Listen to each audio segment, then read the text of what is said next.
حضرت عمر فاروق رضی اللہ تعالیٰ عنہ کا دور ہے جب آپ رات کے وقت تنہا نکل پڑتے تھے اپنے خادم کے ساتھ مدینے کے حالات کو معلوم کرنے کے لیے. اپنے ایک خادم کے ساتھ کہیں سے گزر رہے تھے, ایک گھر سے کراہنے کی آواز آئی, ایک عورت کے رونے کی آواز آئی, رک گئے اور آپ کے چہرے پر نقاب پڑا رہتا. امامہ شریف اور نقاب جس طرح سے عربوں کا رواج ہوتا, اس گھر کے باہر کھڑے رہے, کھٹکھٹایا تو ایک شوہر, اس کا شوہر باہر آیا, پوچھا کیا بات ہے؟ مرد نے کہا میری بیوی کے ولادت کا وقت قریب آ گیا ہے, حاملہ تھی, بچہ پیدا ہونے کا وقت قریب آ گیا اور وہ درد ذہ سے تڑپ رہی ہے, لیکن دیکھنے کے لیے عورت کوئی نہیں ہے, کوئی عورت قریب میں نہیں ہے. خلیفۃ المسلمین ہے وقت کا, جس کے نام سے قیصر و کسریٰ کانپتے ہیں, دوڑ کر اپنے گھر گئے, اپنی بیوی اور اپنی بہو کو بھیجا, جاؤ فلاں گھر میں ایک بچی کی ولادت, ایک عورت درد ذہ میں ہے, بچے کی ولادت ہونے والی ہے. رات بھر امیر المومنین اپنی عورت اور اپنی بہو کو اس گھر پر بھیجتے ہیں اور خود آ کر کے باہر انتظار کرتے بیٹھے ہوئے, اس کے شوہر کے ساتھ باتیں کر رہے ہیں اور گھر سے کچھ کھانا پکا کر لا رہے ہیں, اور وہ مزے سے کھاتا رہا ہے. نہ اس شوہر کو معلوم ہے, نہ اس کی بیوی ہے کہ ان کے گھر کی یہ عیادت کرنے والا وقت کا خلیفہ ہے, کسی کو نہیں معلوم. صبح بچے کی ولادت ہو گئی اور اس کے بعد حضرت عمر ایسی خوشیاں بانٹ رہے ہیں جیسے لگتا ہے ان کے گھر میں بچے کی ولادت ہوئی.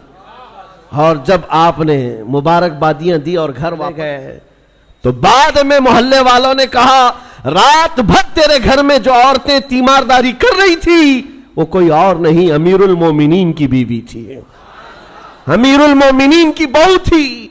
یہ احساس تھا, ایک عورت کے درد کی آواز خلیفہ بے چین ہو جاتا. آج فلسطین سے اٹھنے والی آوازوں سے کسی کی نیند پر فرق نہیں پڑتا, کسی کی نیند خراب نہیں ہوتی.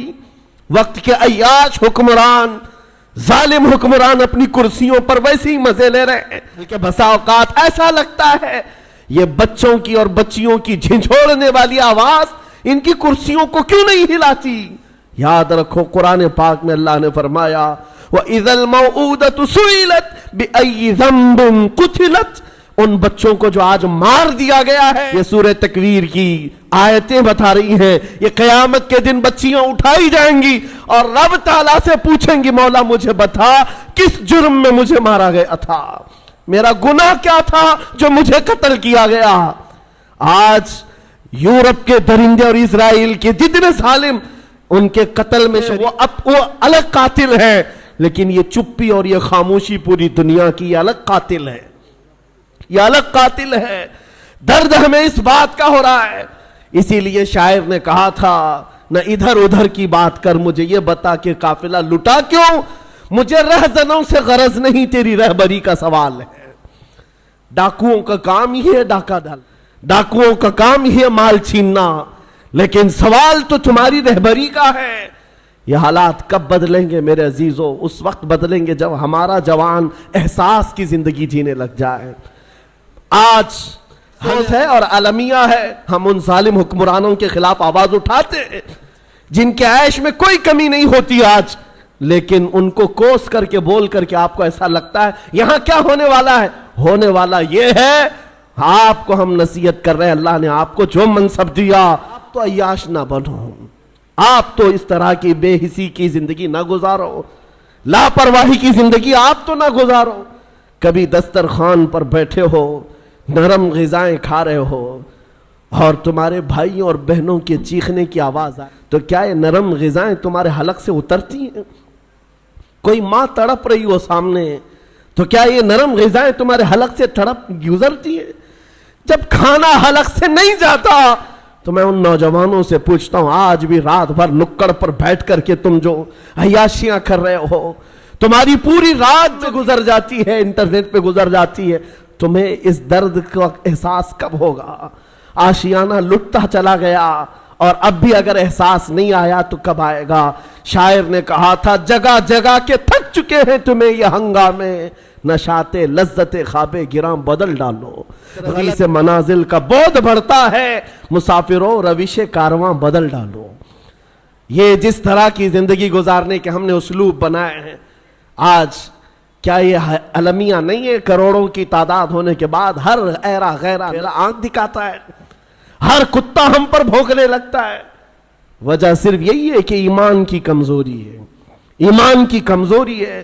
نبی پاک صلی اللہ تعالیٰ علیہ وسلم سے بڑھ کر کے تمہارے پاس دروازہ کون سا تھا جہاں اگلوں نے بھی عزت پائی، پچھلوں نے بھی عزت پائی؟ ساری عزت مدار میرے مصطفیٰ کے قدم تھے۔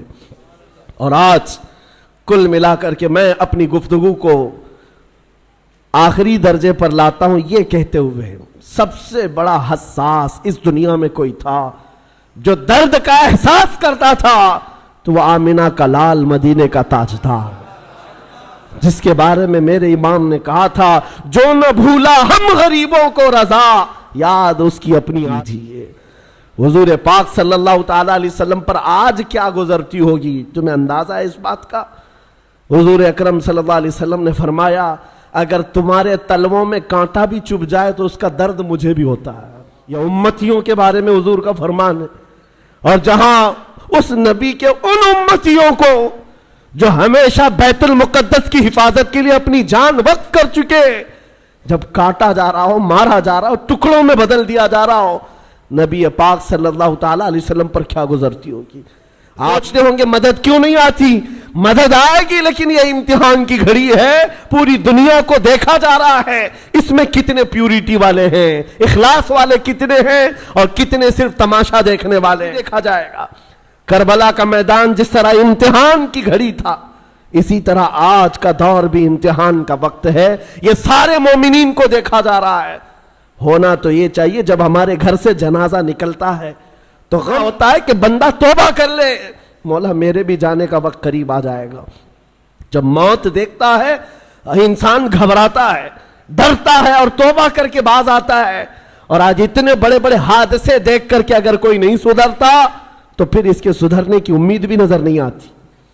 اس عزیزو، نبی پاک صلی اللہ تعالیٰ علیہ وسلم کا جو احساس ہے وہ حضور یہی فرماتے ہیں۔